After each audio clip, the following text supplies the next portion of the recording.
রুহা খলিলিহি। আল্লাহকে জিজ্ঞাসা করবা গিয়া যে ইব্রাহিম জানতে চাইছে কোন বন্ধু কি বন্ধুর জান কবজ করে? বন্ধু বুঝি বন্ধুরে মাইরে লাগে? আমি না আপনার বন্ধু? ইব্রাহিম আলাইহিস সালাম কার বন্ধু? কথা বলে না, আল্লাহর বন্ধু কিনা?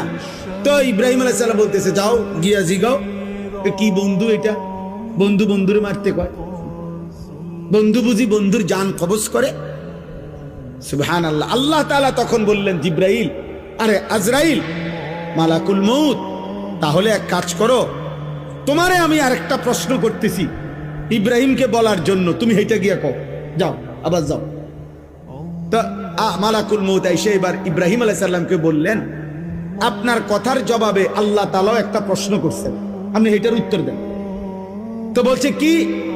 তো আল্লাহ তাআলা জানতে চাইছেন আয়াকরাহুল খলিল লিকা খলিলিহি